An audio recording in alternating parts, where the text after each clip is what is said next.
a conocer un poquito más, ¿no?, de los nuevos ministros que han juramentado esta noche. Hay que decirlo de manera sorpresiva, hoy, sobre todo en el horario. No de manera sorpresiva porque ya se estaba barajando ese run de que iban a haber cambios de ministros. Sí llama la atención, ojo, que otro de los ministerios, de las autoridades, ministra en este caso, que estaba también con una censura pendiente en el Congreso de la República, es la ministra Betsy Chávez, ministra de Trabajo. Sin embargo, ella no ha salido de su cargo. Grandes preguntas, ¿no? ¿El Congreso de la República va a continuar con la censura? ¿Es una carta que no quiere soltar el gobierno? O por ahí, lo que conversábamos con Mónica, ¿será que, claro, le dan una oportunidad más a Betsy Chávez para que el Congreso recule de la censura justamente por los exabruptos de Patricia Chirinos en finalmente esa participación? Mezcló papas con camotes, no tenía por qué tocar los temas vinculados al físico de la ministra de Trabajo. Vamos a ver finalmente qué es lo que ocurre en el Congreso de la República. Repito, la congresista Patricia Chirinos podría haberle dado justamente un aire a Betsy Chávez y por eso es que finalmente el presidente decide dejarla en su sitio y esperar a ver qué decisión toma el Congreso de la República, porque repito, de los tres que iban a ser censurados, solamente queda la ministra de Trabajo, Betsy Chávez. Muéstrame por favor, José, ahora sí. ¿Tenemos algunas, no, las imágenes las tenemos o no? Sí, muéstramelo por favor. Dimitri Senmache, Ministerio del Interior. Ahí lo vemos juramentando. Ya estuvo en el Ministerio del Interior, llegó de la mano de Avelino Guillén. Ojo, tuitero permanente, pero no sé, un poquito incontinente a veces también, ¿no? Dispara a diestra y siniestra y vamos a ver en breve algunos tweets que escribió sobre este gobierno. No solamente sobre este gobierno del año pasado, no, sobre quien es actualmente su jefe directo. Hablo del presidente del Consejo de Ministros, Aníbal Torres. Miren lo que escribió justamente en el contexto de esa visita a Huancayo que hace Aníbal Torres, todo el gabinete, y en el cual obviamente Aníbal Torres, recordemos, habló de Hitler, ¿no?, de Adolfo Hitler. Cuando escuchas decir que los problemas políticos se resuelven con más estados de emergencia o que hay que despolitizar las protestas, y que esto lo digan ministros, todo entre comillas, con cachita, con ironía, entonces es hora de decirles adiós a tanto inepto que cobra para calentar pupitre. ¡Qué fuerte! 4 de abril del 2022. Ahí sigue, ¿no? Porque era un hilo. Es una lástima llegar a esta previsible y avisada situación y aún en ella no encontrar atisbo de inteligencia y mínima capacidad para entender el porqué de esta convulsión social. Me encanta, finalmente, ¿no? Porque ahora tenemos que ver si es que finalmente pone sus actos, pone su honor, donde pone sus tweets, donde pone sus palabras. Porque claro, muy fácil es irte de boca y habrá que ver si es que él va a permitir justamente esos temas. Uno podría decir a priori que hay cierta hipocresía, cierto cinismo, porque el jefe es el mismo al cual Dimitri Senmache criticaba, cuestionaba con razón cuando habló finalmente de Hitler. ¿Va nuevamente él sí a volver a tocar políticamente el tema de las protestas? No sé, vamos a ver. ¿Va a renunciar si es que Aníbal Torres insiste en alabar a Adolfo Hitler? No lo sabemos, habrá que ver, pero antes de que vayan a ser borrados, ojalá, yo quiero creer que no los va a borrar, vamos a ver si es que va a actuar en coherencia con los que escribió hace algunas semanas. Termino uno más, ¿no? Dice, cada vez este gobierno, con ese término, este gobierno tuvo, y hay que decirlo, grandes oportunidades, ¿y qué hizo con ellas? Las pisoteó, las menospreció, las acalló para escuchar solo lo que decían los siervos y payasos que solo sirven al rey para entretenerlo y hacerlo escapar de la realidad. Yo imagino que él está, por eso ha aceptado el cargo, ¿no?, convencido a no ser justamente uno de esos payasos que sirven finalmente al rey para no divertirlo, para entretenerlo. Vamos a ver. Uno es esclavo de sus palabras y de sus tweets. Habrá que ver finalmente si es que hay coherencia o no en lo que escribió el actual ministro del Interior. Nuevos ministros, Javier Arce en el Ministerio de Desarrollo y de Desarrollo Agrario, Desarrollo y Agricultura. Javier Arce reemplaza a Óscar Sea. Pistolita, Óscar Sea. Qué pena, porque yo había justamente puesto el audio que tuvo en la entrevista con el amigo, ¿no?, de RPP, Omar Mariluz. Pero bueno, ¿por qué es importante, más allá de las bestialidades que hablaba el otro día Óscar Sea? Llega Javier Arce, ojo que es Parlamento andino. Ya creo haber tenido, no sé si el ministro del Amor, pucha, que me disculpe, señor, ¿cómo se llama? El ministro del Amor, así lo recordamos, así funciona la memoria. Dímelo, ¿tú tampoco te acuerdas? Bueno, Mariano González. Creo que también él tuvo un cargo como un ministerio cuando era parlamentario andino. Es decir, pareciese que no, finalmente, no es que si eres parlamentario andino no puedes ser ministro. Así que es como ser congresista de la República. Parece que son compatibles esos dos cargos.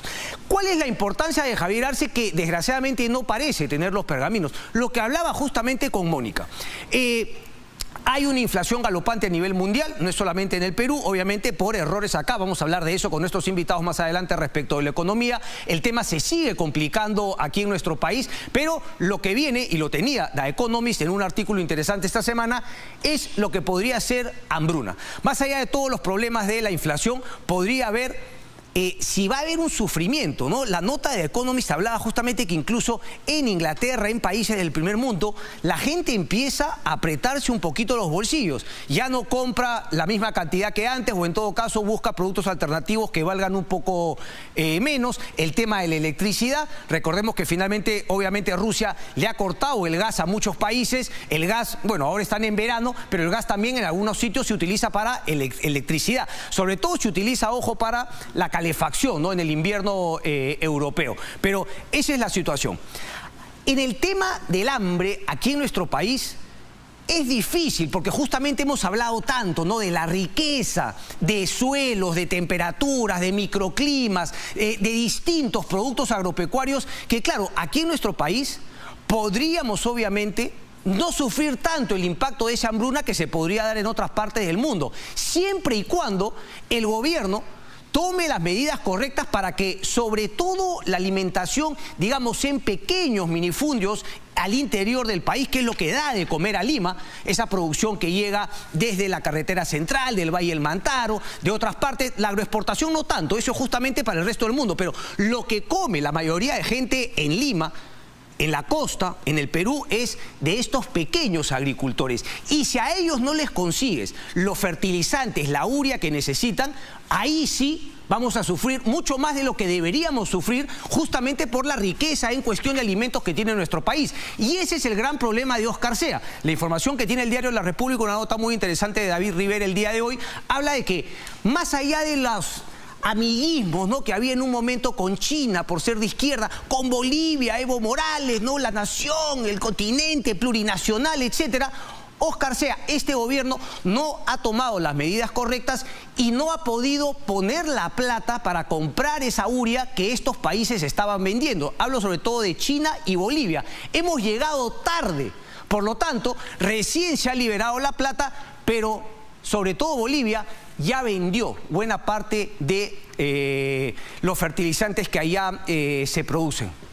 Repito, si es que no se corrige ese tema, vamos a sufrir más de lo necesario y, como siempre, los de escasos recursos, los más pobres, van a ser los que más van a sufrir, y esto obviamente va a generar un embalse, y espero que ahí el presidente Castillo y los nuevos miembros del gobierno no le echen la culpa a la Constitución del 93, sino justamente reconozcan los errores que cometieron y sobre todo se pongan a trabajar ahora. Vamos a ver qué hace Javier Arce para corregir ese tema de los fertilizantes.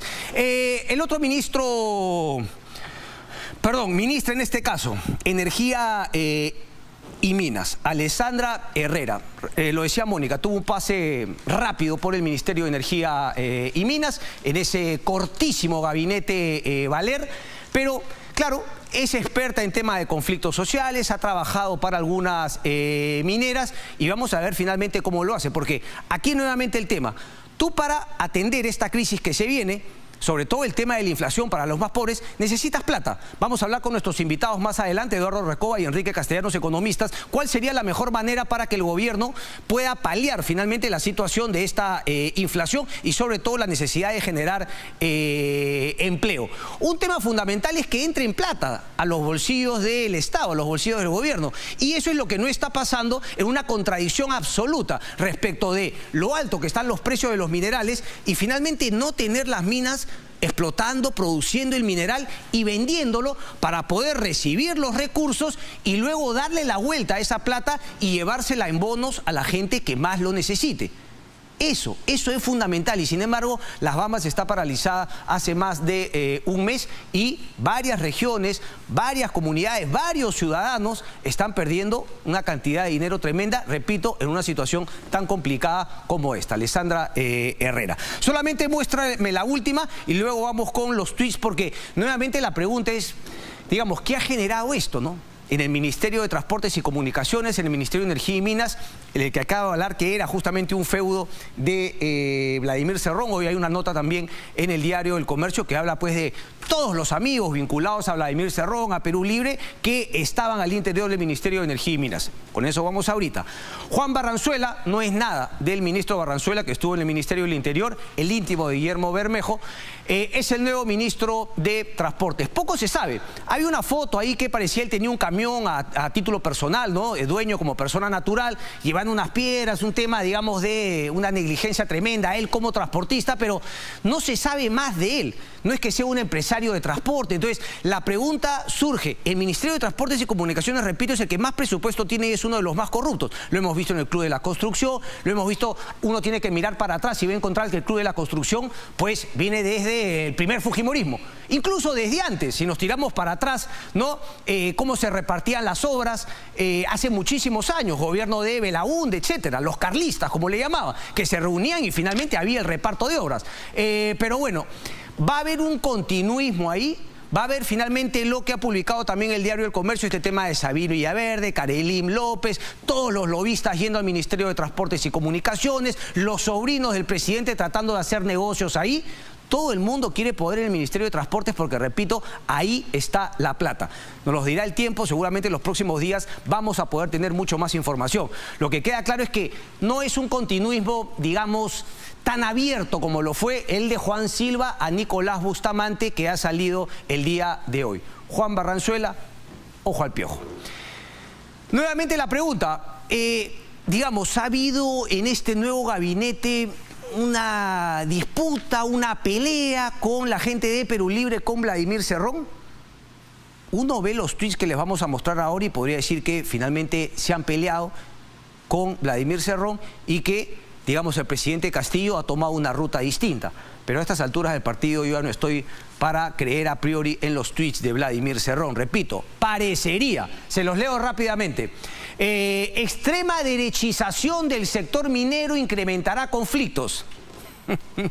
Del anterior ministro de Energía y Minas, graduado en la Unión de República Socialista Soviética, a la actual ministra Alessandra Herrera, pasante en eventos del Departamento de Estado de los Estados Unidos. Siempre grandilocuente Vladimir Cerrón, ¿no? Pero extrema derechización, cuando no es uno de los suyos, le mezcla el mote, ya sea de caviar, de derechista, no del Departamento de Estado de los Estados Unidos. Esto muestra un malestar. La pregunta nuevamente es, ¿será cierto eso? Como diría Cristina.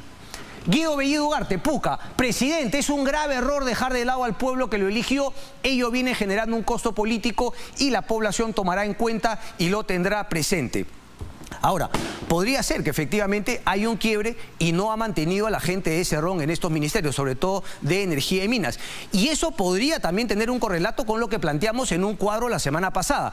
Este quiebre en el Congreso de la República de la bancada de Perú Libre, que solamente ha quedado, José, 22 congresistas, que se han ido justamente, ¿no?, los del magisterio a una nueva bancada. Es decir, ya no depende únicamente Pedro Castillo de Vladimir Cerrón y de ese núcleo duro de Perú Libre para evitar, por ejemplo, ¿no?, la vacancia o tener los votos para adelanto de elecciones. Ahora hay otras personas con las cuales negociar para finalmente protegerse, blindarse. Quizá por eso decide romper con Vladimir Cerrón. Eso es un wishful thinking, como dicen los gringos. Bueno, repito, es decir, un deseo, ¿no? Un deseo más que una realidad. Habrá que ver finalmente en los hechos y sobre todo cómo se desempeñan los nuevos ministros en el cargo.